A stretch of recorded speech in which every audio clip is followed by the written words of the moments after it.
Good morning, ladies and gentlemen. Today is Wednesday, April 8th, 2020. This is the part 2 lesson. My name is Mr. Chen for grade 9 math, MPM1D. And today what we're going to be doing and reviewing is graphing of lines. You probably already know how to graph lines.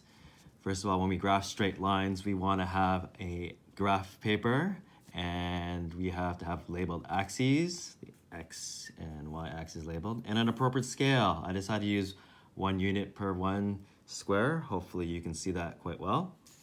Today is a recap of how to graph straight lines. In case you've forgotten, it's a very useful skill you especially need for next year. And what we're going to do is learn the methods. Again, you don't need to know specifically which ones. In fact, some of you will adapt and change that up. We're going to be looking at table of values method. We're going to use the X and Y intercept method. And finally, the most popular method is the Y equals mx+b method. Today we're going to graph y equals negative 3x plus 1, 2x minus 3y plus 6 equals 0, and y equals 1/4 x minus 2. I decided to do this by hand so that you could see how it's supposed to be done. First question, of course, we have to do some math, and let's take a look at the very first question. Feel free to pause the video if you're getting stuck or if you need some time. Don't worry, everything's fine. I'm going to try to do this all in one take. As you can see, I'm doing this by hand. We want to graph y equals negative 3x plus 1. So the table of values that I've chosen, I chose some values for x, negative 2, negative 1, 0, 1, and 2, and we have to do some basic algebra. So negative 3 times negative 2, when we insert that negative 2 as the x value, that becomes negative 3 times negative 2 is positive 6. 6 plus 1 is 7. So we rinse and repeat. Negative 1 times, negative 3 times negative 1 plus 1. And negative 3 times negative 1 is 3. 3 plus 1 is 4. And some of you are slowly seeing a pattern that we get 0, which is 1. And then we get, when we plug in 1, we get negative 2.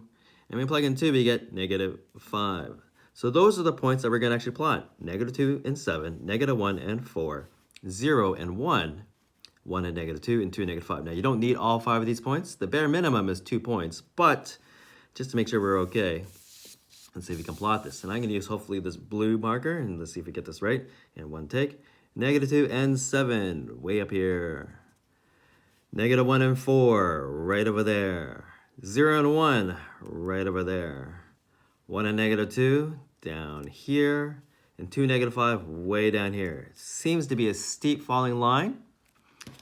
I'm going to try to get this correctly with my ruler. If it goes out of focus, I do apologize, ladies and gentlemen.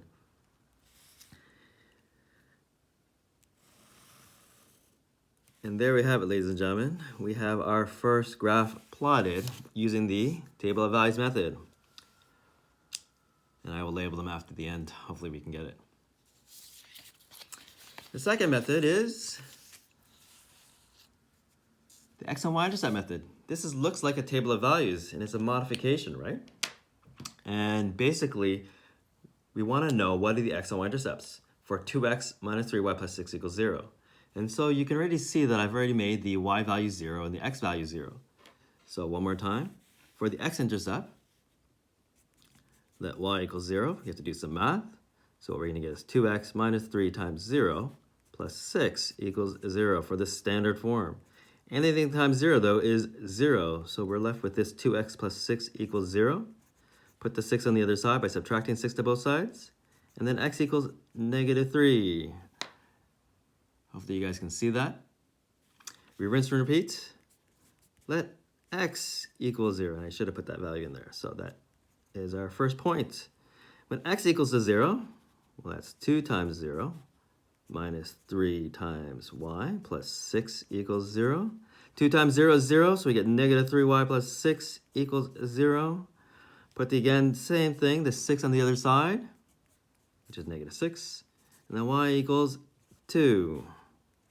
So ladies and gentlemen, there we have it. We have our 2 points, negative 3, 0, and 0, 2. Let's plot this points on the graph using the green marker. Negative 3, 0 is right over here. 0, 2 is right over there. Notice those 2 points are the x-intercept and the y-intercept. Let's graph this line. And again, hopefully I can get this without hitting the tripod. Notice we're not drawing small lines. We're trying to draw as big as possible.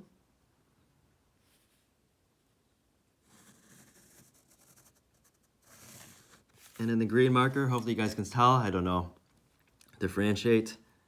That's the line. Finally, our last and final method, y equals mx plus b method. The y equals mx plus b method is actually, in my opinion, easier because there's very little calculations. All we have to actually understand is what is the slope and what is the y-intercept. Using the red marker, the slope of this line is 1 over 4, which really translates the rise of 1 unit up. And the reason why it's up is because the 1 is positive, and the run is 4 units to the right. Y to the right is because right means positive. So both of those positives. The y-intercept is -2. Notice I'm not saying the y coordinate, y-intercept, because the y-intercept really means where we're going to start, at 0, -2. So all you need to do, ladies and gentlemen, is know how to count. Count 1 and to 4, really easy. So let's put this information off to the side.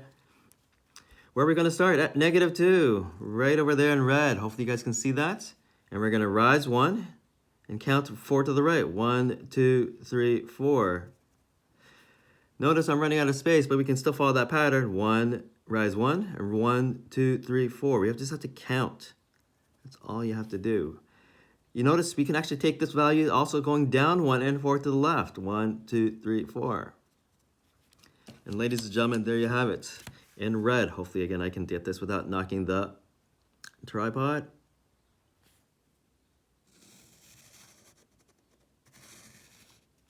This was a fast recap of graphing of straight lines. Hope you enjoyed it. I'll continue on with the lesson on the computer.